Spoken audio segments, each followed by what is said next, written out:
Electric vehicle के बारे में दोस्तों आपने सुना होगा, डेफिनेटली सुना होगा। अगर आप थोड़े बहुत भी न्यूज़पेपर पढ़ते हैं या कोई वेबसाइट को देखते हैं तो अभी इंडिया के अंदर में ये एक बहुत बड़ा रेवोल्यूशन हो गया है। और इलेक्ट्रिक व्हीकल एक बड़ा अपॉर्चुनिटी के रूप में एज एन इन्वेस्टर और एज अ ट्रेडर हमको देखने को मिल रहा है। तो शेयर बाज़ार के पॉइंट ऑफ व्यू से इस इकोसिस्टम को आज मैं समझाऊंगा। दोस्तों मेरा नाम है विवेक बजाज और मैं हूँ मार्केट में कई सालों से और मुझे समझ में आता है मार्केट में चलता क्या है। दोस्तों मेरे YouTube चैनल में मैं एक सीरीज़ रिकॉर्ड कर रहा हूँ, learn to invest sector special, जहाँ पर एक एक सेक्टर को मैं पकड़ रहा हूँ और उस सेक्टर का नीचे तक जा रहा हूँ। बहुत ज़्यादा डीप नहीं जा रहा हूँ, बट एक मोटा मोटी आपको 360 डिग्री पर्सपेक्टिव देने की कोशिश कर रहा हूँ। पहला वीडियो मैंने रिकॉर्ड किया था ऑटोमोबाइल सेक्टर पे, मैंने आपको इंट्रोड्यूस किया था उस सेक्टर को। आज दूसरा वीडियो है जहाँ पर मुझे लगा मैं आपको EV के बारे में बताऊँगा पूरा डिटेल में, और एक वीडियो नहीं होगा, इसी EV पे कम से कम 2-3 वीडियो बनेंगे। तो आपको बहुत मज़ा आएगा, काफ़ी लर्निंग मिलेगी। मैं जब तैयारी करता हूँ तो मुझे भी बहुत लर्निंग मिलती है और आप ऑब्वियसली मुझसे वो लर्निंग ले पा रहे हैं, तो ओवरऑल सबका फ़ायदा हो रहा है। इसके लिए सबसे पहले मैं थैंक यू बोलूँगा मेरी टीम को, जो पूरे जोश एकदम ज़बरदस्त तरीके से इन्वॉल्व है ताकि वो अच्छा कंटेंट मेरे साथ मिलकर बना सके और आपको हम वो कंटेंट दे पा रहे हैं। तो चलिए चलते हैं। ये एक छोटा सा वीडियो होगा। EV के बारे में मैं आपको कॉन्सेप्चुअली बताऊंगा कि EV के बारे में हम क्यों बात कर रहे हैं अभी, व्हाट इज़ द रीज़न। क्योंकि पहला क्वेश्चन मेरे माइंड में यही आया था कि यार अचानक से क्या हो गया, दुनिया में सब कोई EV के बारे में बात करने लग गए और ऑब्वियसली दुनिया की सबसे बड़ी कंपनी जो अब तो बहुत बड़ी हो गई EV के कारण। सो क्या रीज़न था कि EV बना, EV का क्या रोल है, क्या एडवांटेजेस है और वो पूरा इकोसिस्टम में कौन कौन पार्टीज है, इसके बारे में हम जानेंगे। सबसे पहले मैं बता दूं आपको कि डेटा बैंक इंपॉर्टेंट है। तो इस सेक्टर का एनालिसिस करने के लिए EV के लिए हम लोगों ने मल्टीपल वेबसाइट्स को देखा, जैसे ऑटोमोबाइल इंडस्ट्री एसोसिएशन का वेबसाइट, फाड़ा का एसोसिएशन, नीति आयोग का वेबसाइट के अंदर पे बहुत कंटेंट आपको मिल जाएगा। तो अगर आप और डीप डाइव करना चाहते हैं इस सेक्टर पे तो आप नीति आयोग का वेबसाइट भी देख सकते हैं। और इनके अलावा ऑब्वियसली मैंने कुछ रिसर्च रिपोर्ट्स भी पढ़ी थी और I want to compliment all the people who are writing literature on this EV space, because बहुत कुछ पढ़ने को है, बड़ा इंटरेस्टिंग स्पेस है। आने वाला 10 साल का स्टोरी है, तो जितना आप अभी से पढ़ना चालू करेंगे उतना आप नए स्टोरी में पार्टिसिपेट कर पाएंगे। So here we are talking about electric vehicle ecosystem. Okay, अब वो क्वेश्चन आती है ना कि क्यों भैया EV के बारे में अचानक से दुनिया क्यों बात कर रही है। तो जब हम इसको गूगल किए और पता किए तो ये समझ में आ गई कि COP21 मतलब कॉन्फ्रेंस ऑफ पार्टीज, ये 30 नवंबर 2015 के अंदर में पेरिस में हुआ था, जहां पर पूरी दुनिया से मल्टीपल गवर्नमेंट्स आई थी और एक चिंता आई थी कि भैया क्लाइमेट को तो बचाना है, ग्लोबल वार्मिंग अलग लेवल पे पहुंच गया है। इनफैक्ट एक डेटा बताता हूं कि ये लास्ट 20 साल का डेटा देखेंगे, उसमें से 19 साल में टेम्परेचर जो है हर बार बढ़ा है। तो ग्लोबल वार्मिंग जो है वो बहुत ही अलग लेवल पे पहुंच रहा है और आज हम चिंता नहीं करेंगे तो हमारे बच्चे, हमारे फ्यूचर का क्या होगा। तो वो चिंता हुई और 4 नवंबर 2016 को एक एग्रीमेंट हुआ था जिसके अंदर में ये डिफाइन किया गया था कि सारी कंट्रीज़ कमिट करती हैं कि वो अपने अपने लेवल पे जितना कम हो सके ये जो पृथ्वी में जो प्रॉब्लम हो रहा है ग्लोबल वार्मिंग का, इसको कम करने का इनिशिएटिव ले। तो इसका बैकग्राउंड क्या है कि आज अगर एनर्जी सेक्टर को हम देखें तो तकरीबन 73% GHG which is basically green house, जो हमारा नेचर में जो ग्रीन हाउस है उसको डिस्टर्ब करता है, 73% कंट्रीब्यूशन जो है वो एनर्जी सेक्टर का है। ठीक है, ग्रीन हाउस गैस जिसको हम कहते हैं। और ट्रांसपोर्टेशन सेक्टर जो है वो 15% कंट्रीब्यूट करता है। इंडिया जो है वो 3rd largest emitter of GHG है, मतलब जो एनवायरनमेंट के अंदर में जो गैस प्रोड्यूस हो रहा है जिससे एनवायरनमेंट नष्ट हो रहा है, इंडिया जो है 3rd लार्जेस्ट है after China and US। And India is one of the fastest growing market in terms of transportation sector, because हमारी per capita income बढ़ रही है तो हम obviously पर्सनलाइज व्हीकल की तरफ मूव कर रहे हैं, तो ऑब्वियसली हमारा ट्रांसपोर्टेशन सेक्टर तो ग्रो कर रहा है। GDP ग्रो करेगी तो गुड्स ट्रांसफ़र करने वाली कंपनीज भी, मालगाड़ी भी बढ़ेंगी एंड ऑल दोस्तों ट्रांसपोर्टेशन सेक्टर तो इंडिया में ग्रो करेगा ही और करता जाएगा। Transportation is 3rd contributor after power and industrials. Road has the highest share, तो बिकॉज रोड नेटवर्क बहुत बड़ा होता है तो रेलवे और एयर के अलावा रोड सबसे बड़ा है। तो इंडिया ने क्या कमिटमेंट किया, इंडिया ने COP21 में कमिटमेंट कर दिया कि हम अपने 2005 के जो लेवल्स हैं उनसे हम तकरीबन 33 से 35% कम कर देंगे 2030 तक। तो आप देखो जितने भी गवर्नमेंट मशीनरी के पॉलिसीज़ हैं, चाहे वो नीति आयोग की है या कोई भी गवर्नमेंट अपना इंडिया कुछ भी कर रहा है, तो 2030 का एक टारगेट बना रखा है। तो जब भी पॉलिसी फॉर्मेशन होती है ना, तो इसी के अराउंड हो रही है। तो इसीलिए आप देखोगे नितिन गडकरी साहब या कोई भी अगर इस ईवी के अराउंड कुछ बोल रहे हैं तो 2030 का टारगेट लेके बोल रहे हैं, बिकॉज ऑफ दिस कमिटमेंट। और इंडिया देखिए, we have top 5 polluting country globally, ये 2019 का डेटा है। और जहाँ पर गाड़ियों की बात आती है तो 97% जो गाड़ियाँ इंडिया में बिकती है वो आज भी पेट्रोल और डीजल है। तो इससे हमको क्या समझ में आया इस स्लाइड से कि भाई मैटर तो कंसर्न है, ट्रांसपोर्टेशन एक बहुत बड़ा एस्पेक्ट है जीएसजी का, और इंडिया में ट्रांसपोर्टेशन को हम अगर ठीक कर लें, मतलब ईवी को हम इम्प्लीमेंट कर दें, तो कहीं ना कहीं एक कंट्रीब्यूशन हमारा जीएसजी में कम हो जाएगा, which is good for our target of 2030। ठीक है, अब वाई ईवी, अब ईवी में क्यों ईवी क्यों ऐसा ग्रो किया? पहला चीज़ कि तो हमने कमिटमेंट दे रखी है। दूसरा, क्रूड ऑयल पे हमारा बहुत ज़्यादा डिपेंडेंसी है, 88% हम जो है क्रूड पे डिपेंडेंट है, और नेचुरल गैस पे 36% है। ये 2019 का डेटा दोस्तों मैं आपको बता रहा हूँ, मोटा मोटी वही होगा। 2020 में कोविड आने के कारण ट्रांसपोर्टेशन सेक्टर बैठ गया था, तो ये डेटा डिस्टॉर्टेड हो गया था, तो इसलिए मैंने 2019 का डेटा रखा, जो कि रियलिस्टिकली सही डेटा है। अब इतना इंपोर्ट करते हैं तो ऑब्वियसली करंट अकाउंट डेफिसिट, मतलब नेट में हमारी कंट्री जो है वो डेफिसिट में है, क्योंकि हमारी कमाई और हमारा खर्चा में खर्चा ज़्यादा है। तो क्रूड क्योंकि हम इंपोर्ट करते हैं तो हमारा डेफिसिट बहुत बहुत हाई है। तो जब जब क्रूड का दाम कम होता है, ये ग्राफ में देखिए मैंने दिखा रखा है, क्रूड का दाम कम हुआ हमारा डेफिसिट भी कम हो गया, क्रूड का दाम बढ़ गया तो हमारा डेफिसिट भी बढ़ गया। बाय द वे, ये स्लाइड मैं आपके साथ में शेयर कर दूंगा इस वीडियो के नीचे, तो अगर आपको इस स्लाइड से और कुछ खेलना और कुछ सीखना हो तो आप सीख सकते हैं। सारी बातें मैं कवर नहीं कर रहा हूँ, कुछ इंपॉर्टेंट पॉइंटर्स में कवर कर रहा हूँ। तो इंडिया का करंट अकाउंट बैलेंस जो था वो -2.1% ऑफ द जीडीपी था, और जब क्रूड का दाम था तकरीबन $70, 2019 की बात है, और आज के रेट में क्रूड हो गया $100 के ऊपर हो गया। तो आप इमेजिन कर सकते हैं कि हमारा कंट्री का डेफिसिट कितना बढ़ चुका है। तो ये तेल पे ज़्यादा डिपेंडेंसी एक्चुअली में सही नहीं है, इसको जितना कम कर दी जाए, और ईवी जो है वो एक वन ऑफ द इम्पॉर्टेंट तरीका है तेल की डिपेंडेंसी को कम करने के लिए। तो ये मैंने आपको मैक्रो पर्सपेक्टिव दे दिया कि क्यों ईवी ज़रूरी है और क्यों इंडिया के लिए ईवी ज़रूरी है, ये भी मैंने आपको पर्सपेक्टिव दे दिया। ठीक है, अब आगे बढ़ते हैं। ईवी क्या है, हाँ, इलेक्ट्रिक व्हीकल क्या है? तो अगर आप किसी भी गाड़ी का डायग्राम देखोगे तो ये देखिए गाड़ी का डायग्राम है, जिसमें ट्रांसमिशन है, चेसिस है, ऑटोमोबाइल इलेक्ट्रॉनिक्स है, मेन बॉडी है, फ्यूल इनपुट है, ब्रेक है, राइट। और सबसे इंपॉर्टेंट कंपोनेंट ये पूरे इकोसिस्टम में है, वो है प्रोपल्शन। प्रोपल्शन क्या होता है? जो कि पुश करता है गाड़ी को। हाँ, तो एनर्जी जो होती है, किस फॉर्म की एनर्जी है, वो डिसाइड करती है कि गाड़ी को पुश कितना अच्छा मिलेगा। जब आप गाड़ी स्टार्ट करते हैं तो एक वो पुश मिलती है ना गाड़ी को आगे बढ़ने के लिए, तो वो एक्चुअली डिफरेंशिएटर होती है अलग अलग गाड़ी में। और अगर आप ईवी का देखोगे ना, ये प्रोपल्शन सिस्टम, तो एक तो बैटरी है जो कि एनर्जी प्रोड्यूस करती है, और एक है पावर कंट्रोल यूनिट जो कि बैटरी और इलेक्ट्रिक मोटर का सिंक्रोनाइजेशन में हेल्प करती है, और इलेक्ट्रिक मोटर हो गया जो कि मोटर घूमती है ताकि चक्का घूम सके और आप आगे चला सकें।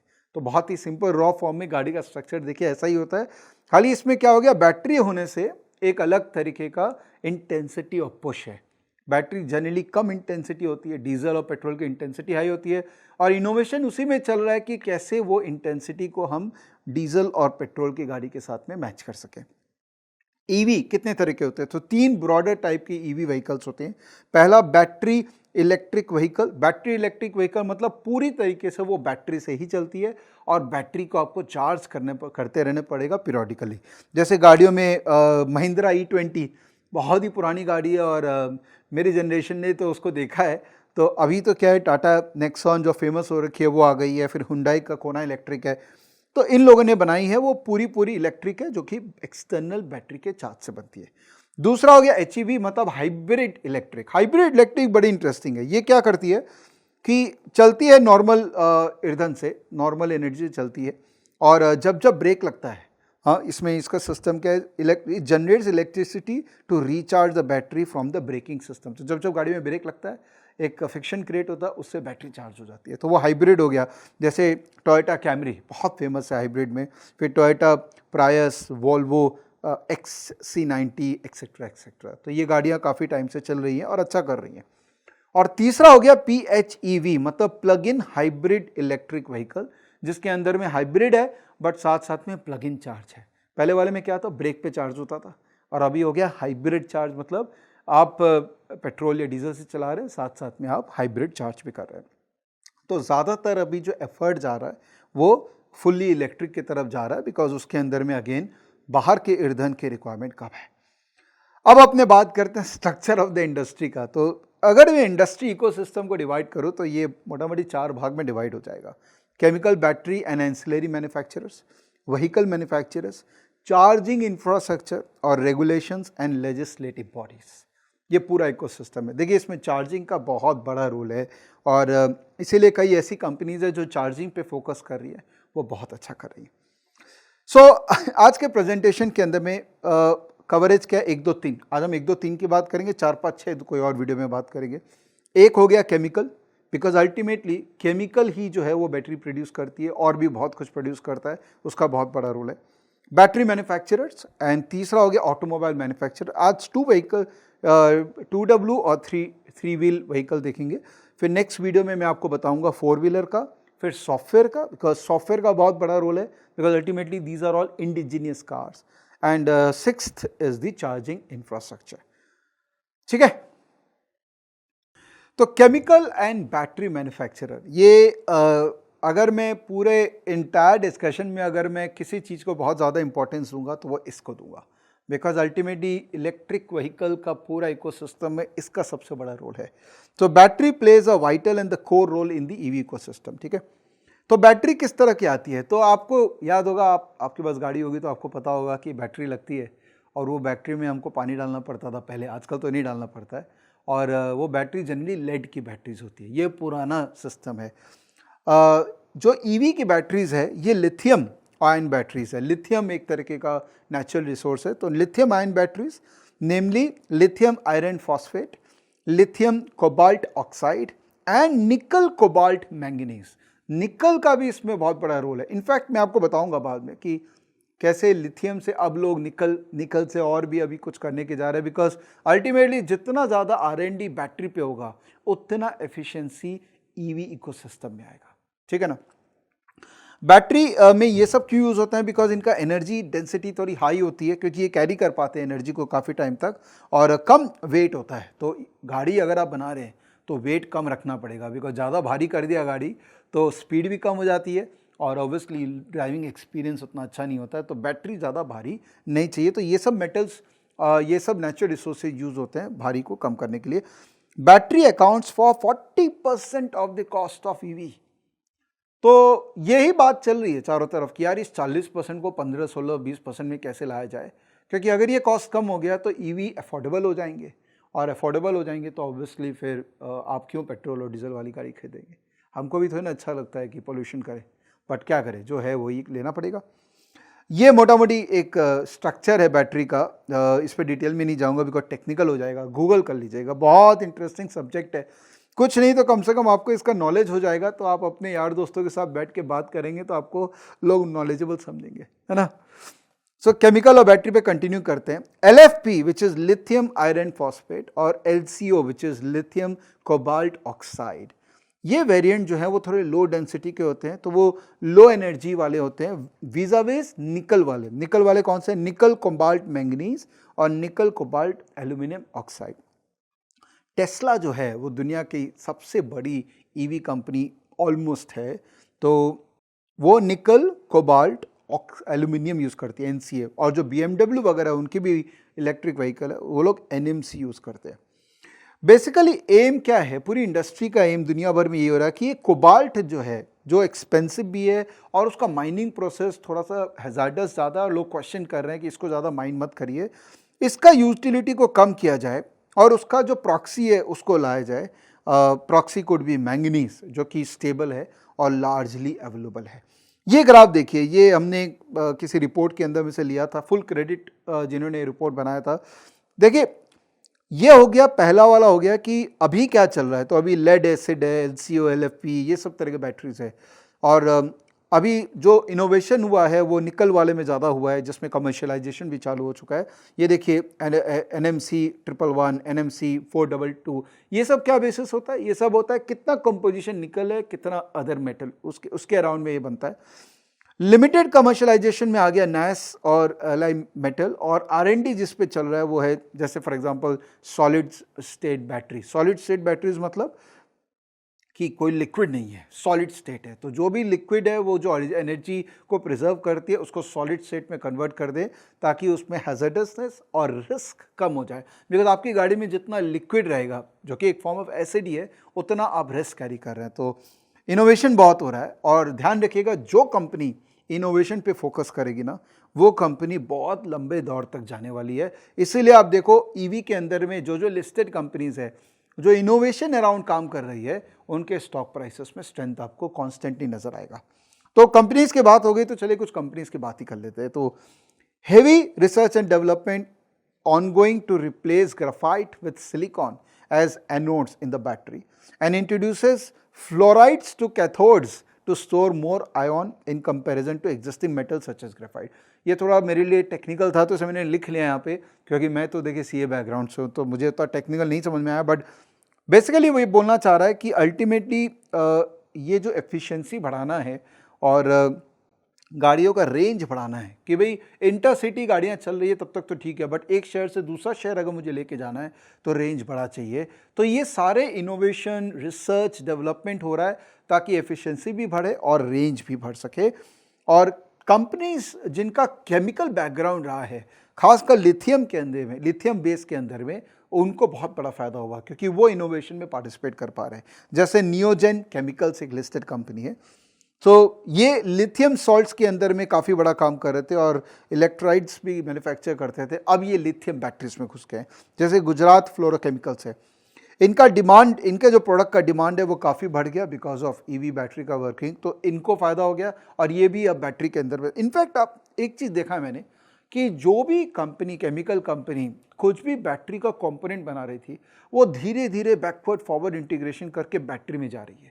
बिकॉज इसका एक बहुत बड़ा फायदा है कि आप ईवी इकोसिस्टम में खाली एक छोटा पार्ट बन के रहोगे ना तो आपको स्केल नहीं मिलेगा, लेकिन अगर आप उस पार्ट का बड़ा बन जाओगे तो आपको स्केल मिलेगा। जैसे टाटा केमिकल है, तो टाटा केमिकल अपने को पता है टाटा ऑर्गेनाइजेशन है, इन्होंने MOU साइन किया था इसरो के साथ में, तो इसरो ने अपना टेक्नोलॉजी लिथियम बैटरी का, आयन बैटरी का दे दिया टाटा केमिकल को। अब ये टाटा केमिकल बैकग्राउंड के साथ साथ धीरे धीरे ये अपने advance application in EV which may not be necessary battery but also things like battery plastic management करने के लिए, thermal management, electrical insulations, thermoplastics for sensors, advance material such as carbon fibre for seating fibres, dashboard plastics and display screens. देखिए खाली battery नहीं है ना, आज जितने भी गाड़ी के अंदर के कुछ कुछ चीज़ें हैं वो भी तो केमिकल से ही बनते हैं। तो टाटा केमिकल जो है वो एक बहुत बड़ा बेनिफिशियरी है और वो लोग एक्सपैंड करते जा रहे हैं, नई नई चीज़ों में घुसते जा रहे हैं। एक और पार्ट बैटरी से रिलेटेड है, वो है बैटरी मैनेजमेंट सिस्टम। कि बैटरी जो है वो तो एक खाली रॉ एक कुछ भी एक आउटपुट है, बट अल्टीमेटली इंटेलिजेंस जो है वो बैटरी के पास नहीं होता है। तो बैटरी का इंटेलिजेंस जो है वो है बैटरी मैनेजमेंट सिस्टम। तो जो कंपनी बैटरी मैनेजमेंट सिस्टम पे काम कर रही है और एफिशिएंटली काम कर रही है, उनका बहुत बड़ा लॉन्ग टर्म वैल्यू क्रिएट होगा। तो ऐसे कई स्टार्टअप्स हैं जो इनके ऊपर में काम कर रही है। लिस्टेड कंपनी में मैं आपको एक दो नाम बताऊंगा, बट मेनली ये स्टार्टअप्स हैं जो बैटरी मैनेजमेंट सिस्टम के अंदर में अच्छा काम कर रही है। बैटरी मैनेजमेंट सिस्टम से फ़ायदा क्या होता है कि वो वोल्टाज का कैपेसिटी, करंट कैपेसिटी, गर्मी, टेम्परेचर और क्या स्टेट है बैटरी का, सही चल रही है नहीं चल रही है, उसको रियल टाइम बेसिस पे ट्रैक करते हैं। और कहीं कुछ गड़बड़ होता है तो जैसे आपका माइंड आपको बताता है ना कि यहाँ पर चोट लग गई है, दर्द हो रहा है, दर्द कौन हो रहा है? दर्द माइंड में है, जो माइंड आपको बताना चाहता है कि देख वहाँ चोट लग गई है। सिमिलरली बैटरी मैनेजमेंट सिस्टम भी बैटरी का माइंड है जो बताएगा कि बैटरी सही चल रही है कि नहीं चल रही है। अच्छा, केमिकल में कंटिन्यू करते हैं तो टॉप कंपनी जो chemical battery point of view से काम कर रही है, एक तो अमराजा बैटरी है जिसने अपना एक मेड इन टेक्नोलॉजी हब बनाया है लिथियम आयन को त्रिपुरा के अंदर में, तो they are doing very good. उसके बाद है काबरा एक्सट्रूशन। ये क्या करा, इन्होंने अभी एक कंपनी खरीदी बैट्रिक्स बोल के, जो कि बेसिकली बैटरी मैनेजमेंट सिस्टम खुद का बना रखी है IoT प्रोटोकॉल में। और एक्साइड देखिए बैटरी के अंदर में बहुत बड़ा नाम है। तो एक्साइड जो है वो global energy storage solution provider है लेकलांच, उनके साथ में इन्होंने जॉइंट वेंचर किया है इंडिया के अंदर में बैटरी पॉइंट ऑफ व्यू से, EV battery point of view से। सो बेसिकली पॉइंट ये है कि जो बैटरी मैन्युफैक्चर है, जो केमिकल्स कंपनीज है, ये लोग चाह रहे हैं कि रिसर्च एंड डेवलपमेंट होके डिपेंडेंसी ऑन कमोडिटीज़ लाइक निकल, लिथियम, इनसे कम हो जाए और जितना ज़्यादा हम एफिशिएंसी बढ़ाएं उतना ज़्यादा ये जो इकोसिस्टम है ये और फलेगा फूलेगा। तो उस पर बहुत काम चल रहा है और जो कंपनी ज़्यादा काम करेगी शुरू में वो उतना बेनिफिट होगा। प्लस इस इंडस्ट्री में क्या होगा ना, मर्जर्स एंड एक्विजिशंस बहुत होंगे। तो कोई स्टार्टअप होगा जो कुछ काम कर रहा है तो बड़ी लिस्टेड कंपनी उसको खा जाना चाहेंगी, ले लेना चाहेंगी ताकि वो उसका फ़ायदा अपने ओवरऑल इकोसिस्टम में उठा पाएँ। तो ध्यान रखिएगा, ये इकोसिस्टम में, ये ओवरऑल इंडस्ट्री में बहुत एक्टिविटी हो रही है and the more you track news और actions which is happening in each company, हो सकता है एक एक स्टॉक अगर कोई एक्विजिशन वो कर लेती है तो वो कंपनी अलग ही वैल्यूएशन जोन में चली जाए। तो ये बाइनरी बिजनेस है, हाँ, इसमें बाइनरी ग्रोथ हो सकता है स्टॉक्स के अंदर में। It may not be a steady organic growth like a bank, it's a binary business which can lead to massive wealth creation, जैसे हमने टेस्ला के अंदर में देखा था यूएस में। अब आते हैं सेकंड कंपोनेंट की बात करते हैं, वो है ऑटोमोबाइल मैन्युफैक्चरर। तो अभी क्या चल रहा है, टोटल में 11,60,000 बैटरी मैन्युफैक्चरर, बैटरी व्हीकल्स अभी रजिस्टर हो चुके हैं इंडिया में, जिसमें 35% टू व्हीलर्स है, 61% थ्री व्हीलर्स है, टुक टुक ऑटो, 3% खाली गाड़ियां हैं और 1% खाली ट्रक है। देखिए कितना बड़ा पोटेंशियल है कि अभी तक तो गाड़ियां बिकी नहीं है बैटरी वाली। टू व्हीलर सेगमेंट जो है वो इंडिया का सबसे बड़ा ऑटोमोबाइल सेगमेंट है। पहला वीडियो में मैंने आपको बताया था, अगर आपने नहीं देखा तो ये लिंक मैं यहाँ दे रहा हूँ। पहला वीडियो में अपन लोगों ने बात की थी कि 80% ऑटोमोबाइल का पूरा इकोसिस्टम टू व्हीलर है इंडिया का। और क्यों है, क्योंकि देखिए इंडिया का ओवरऑल हाउस होल्ड इनकम कम है और हम ट्रैवल बहुत ज़्यादा नहीं करते हैं, एक्स से वाई जाते हैं तो वो छोटा डिस्टेंस होता है और ट्रैफिक की डेंसिटी बहुत ज़्यादा है। आपको तो पता ही है ना, गाड़ी चलाते हैं तो डर लगता है कि अरे कोई मार देगा अभी, क्योंकि रोड छोटे हैं और गाड़ियाँ बहुत है। तो टू व्हीलर मोर फेवरेबल है और कोविड के बाद में तो अब टू व्हीलर फेवरेबल हो गया, बिकॉज किसी को भी बस में आप ट्रैवल नहीं करना है, सब बोलते हैं भैया सेफ रहो, अपना गाड़ी अपना टू व्हीलर ले लो। और इंडिया में प्रॉब्लम क्या है ना कि आप फोर व्हीलर कर लोगे तो टेक्नोलॉजी एडेप्टेशन थोड़ा टाइम लगता है। अब जैसे ईवी और फोर व्हीलर है तो चार्जिंग स्टेशन नहीं है, एंग्जाइटी है, यहाँ से वहाँ जाएंगे गाड़ी बंद हो गई तो क्या होगा, तो फोर व्हीलर में वो सब ज़्यादा है, टू व्हीलर में रिलेटिवली कम है। तो इसीलिए देखिए ग्रोथ, अगर अडेप्टेशन देखें टू व्हीलर का from petrol diesel to electric, adaptation is far far greater. So expected है कि ये टू व्हीलर का एडेप्टेशन ऐसे ही चलता रहेगा और उसमें जो लीडर है इस टू व्हीलर स्पेस में है वो है हीरो इलेक्ट्रिक। और उसके अलावा अभी जो नए लोग आए हैं, ओला है, एम्पेयर है, इथर एनर्जी जो बहुत टाइम से है, और हीरो मोटर हो, हीरो कॉप के इन्हें उसमें स्टेक भी लिया हुआ है, तो ये बहुत अच्छा काम। हीरो इलेक्ट्रिक और हीरो मोटर वैसे दो अलग अलग कंपनी हैं, कंफ्यूज मत होइएगा। हीरो इलेक्ट्रिक जितना मुझे याद है कि प्राइवेट है और Hero MotoCorp obviously public है, और इथर के अंदर में उन्होंने स्टेक ले रखा है। और Bajaj Auto obviously they are trying to create that entire electric ecosystem around Chetak brand. Chetak याद है ना आपको, चेतक स्कूटर, तो इलेक्ट्रिक व्हीकल का पूरा ब्रांडिंग उधर चेतक के अराउंड में हो रहा है। सो टू व्हीलर का अगर मैं देखूं तो हीरो इलेक्ट्रिक जो है वो लीडर है और अंडर एनी सिचुएशन वो अच्छा करते जा रहे हैं। ओला आता है, बुकिंग होती है, बट अभी तो आपको इंसिडेंसेस पता है कितने हो रहे हैं, मे बी उनका चर्चा में ज़्यादा रहता है बिकॉज वो वैसे भी चर्चा में ज़्यादा रहते हैं। और बाकी स्टेबल अगर देखा जाए तो एथर है और बजाज ऑटो स्टेबली धीरे धीरे धीरे अपना ग्रोथ करता जा रहा है। जो टॉप 5 शहर है जहाँ पे इलेक्ट्रिक सबसे ज़्यादा पेनिट्रेट किया है वो है महाराष्ट्र, गुजरात, दिल्ली, कर्नाटका, तमिलनाडु, और अदर्स के अंदर में धीरे धीरे ग्रोथ हो रहा है। बट आप देखिए अर्बन इंडिया जो है उसने पहले अडॉप्ट किया है और धीरे धीरे वो रूरल इंडिया में जाएगा, तो स्कोप देखिए कितना बड़ा होने वाला है इसके अंदर में।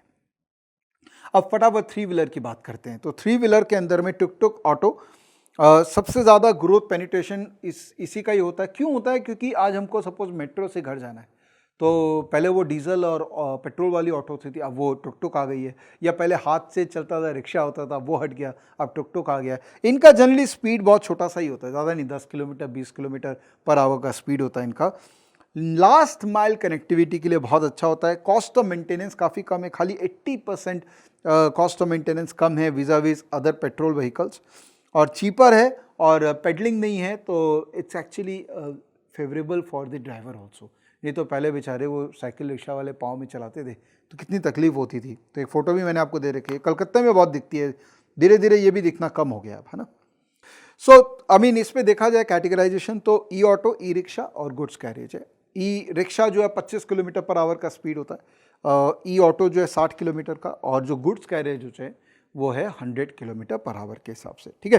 की प्लेयर्स है Mahindra electric, Piaggio, Kinetic Green, Lohia, Atul और बजाज। ये मोटा मोटी की प्लेयर्स है जो 3 व्हीलर के अंदर में जिनका बहुत अच्छा है, और इसका पेनिट्रेशन भी इंडिया में धीरे धीरे बढ़ रहा है। यूपी, दिल्ली, बंगाल, बिहार, असम, राजस्थान, उत्तराखंड, हरियाणा, झारखंड, ये मेजर शहर है जहाँ पर ऑलमोस्ट 96% ऑफ पेनिट्रेशन, इंडिया का पेनिट्रेशन का ऑलमोस्ट 96% ये कुछ शहर है जहाँ कवर हो जाता है।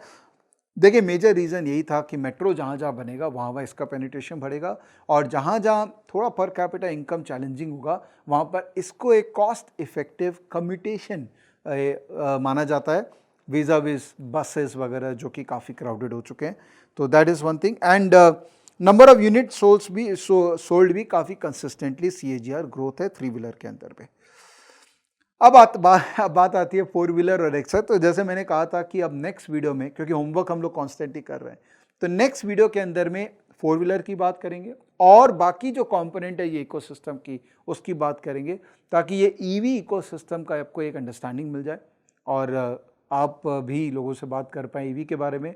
जब आप पढ़ें आर्टिकल्स तो आप समझ पाएँ वो आर्टिकल में क्या बोल रहा है, और जब आप स्टॉक्स की रिसर्च करें तो आपको बैक ऑफ द माइंड में रहना चाहिए कि इकोसिस्टम है क्या, कैसे बना, क्यों बना और कहाँ जाने वाला है। चलिए ये वीडियो लंबा टन गया, but I hope you liked it. मुझे बहुत मज़ा आया आपके लिए रिकॉर्ड करने में, और आपको आया तो आप अपने दोस्तों के साथ शेयर कीजिए, बिकॉज इतना सरल तरीके से, इतनी सिंपल सी भाषा में इतना कॉम्प्लिकेटेड टॉपिक बताना ईजी नहीं है। पर आशा कर रहा हूँ कि हम सबका प्रयास, खाली मेरा नहीं है, मेरी टीम का भी है, हम सबका प्रयास आपको अच्छा लग रहा हो और आप एक ही तरीके से मुझे सपोर्ट कर सकते हैं। ये वीडियो जितना शेयर करेंगे उतना भारत सही मायने में नॉलेजेबल बनेगा और इंडिपेंडेंट बनेगा। Thank you, bye bye, take care.